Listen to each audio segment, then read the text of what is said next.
أعوذ بالله من الشيطان الرجيم بسم الله الرحمن الرحيم الحمد لله رب العالمين والصلاة والسلام على رسولنا محمد وعلى آله وأصحابه أجمعين رب اشرح لي صدري ويسر لي أمري واحلل عقدة من لساني يفقه قولي. Mes chers frères et sœurs, nous savons tous que la recherche de la science est une obligation pour tout musulman. Cette science qui est obligatoire concerne tout ce qui englobe la foi, la moralité, les ablutions, la prière, le jeûne, l'aumône, le pèlerinage, l'acte de mariage ou le commerce. Ce sont des savoirs et des commandements d'Allah subhanahu wa ta'ala qui répondent à nos besoins mondains et religieux. C'est une obligation communautaire d'apprendre le domaine religieux comme l'exégèse du Coran, la méthodologie du hadith, la méthodologie de la jurisprudence et aussi la théologie scolastique, c'est-à-dire ilm al-kalam.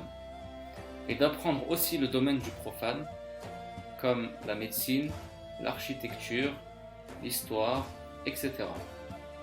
C'est-à-dire que si une partie suffisante de la communauté se spécialise dans ces domaines-là, alors la responsabilité des autres est levée. Malgré cela, la science en question ne doit pas être l'objectif, car la science est un moyen, mes frères et sœurs. Les actes, la pratique est l'objectif que nous devons atteindre. Mes chers frères et sœurs, le fait que dans le Coran, Allah subhanahu wa ta'ala fait la louange aux personnes qui croient et qui accomplissent des bonnes œuvres nous confirme cette vérité.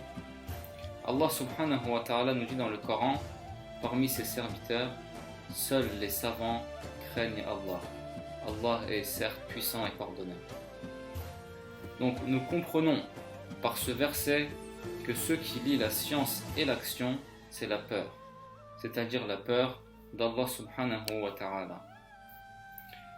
Mes chers frères et sœurs, il nous est rapporté que lorsque le compagnon Ibn Abbas radiallahu anh, a commenté ce verset, il a dit: seules les personnes qui connaissent la grandeur, la gloire et la puissance infinie d'Allah subhanahu wa ta'ala peuvent le craindre. C'est-à-dire que mon frère, ma sœur, si on ne connaît pas suffisamment Allah subhanahu wa ta'ala, si nous ne connaissons pas sa grandeur, sa gloire et sa puissance, alors nous ne pouvons le craindre correctement. Mes chers frères et sœurs, d'après Ali radiallahu anhu, un jour, un homme est venu voir le prophète sallallahu alayhi wa sallam et lui a dit: ô messager d'Allah, comment lever le poids de l'ignorance qui règne sur ma personne? Le prophète sallallahu alayhi wa sallam lui répondit alors: la science. Et lorsqu'il demanda, dans ce cas, comment lever le poids de la science, le prophète sallallahu alayhi wa sallam lui répondit: l'action, l'acte. Le messager d'Allah, le prophète Mohammed alayhi salatu wa salam, nous enseigne en réalité la direction que nous devons suivre. Certains de nos savants disent: la science est un arbre, ses fruits sont les bonnes actions. Celui qui ne met pas en pratique sa science ne peut être considéré comme un savant. Le savant Sahl ibn Abdullah nous explique le lien entre la science et l'action de la manière suivante. Il nous dit: toute science est mondaine, seule la mise en pratique de cette science est pour l'au-delà. Mu'adh ibn Jabal radiallahu anhu nous rappelle aussi cette vérité en nous disant: apprenez autant de science que vous le voulez, Allah ne vous récompensera qu'à condition que vous la mettiez en pratique. Donc, mes chers frères et sœurs, une science, une connaissance ou un savoir que l'on ne met pas en pratique n'a aucune valeur auprès d'Allah subhanahu wa ta'ala. Abu Hurayra radiallahu anhu nous avertit de la même manière. Il dit: la science qui n'est pas mise en pratique est semblable à un trésor que l'on ne dépense pas dans le sentier d'Allah. Mes chers frères, mes chères sœurs, il ne faut surtout pas ignorer le conseil de notre prophète alayhi salatu wa salam qui nous dit: le jour de la résurrection, les pieds du fils d'Adam debout devant son maître ne bougeront pas avant qu'on ne l'interroge sur 5 choses. Quelles sont ces choses? Premièrement, comment il a vécu sa vie. Deuxièmement, comment il a passé sa jeunesse. Troisièmement, comment il a acquis ses biens.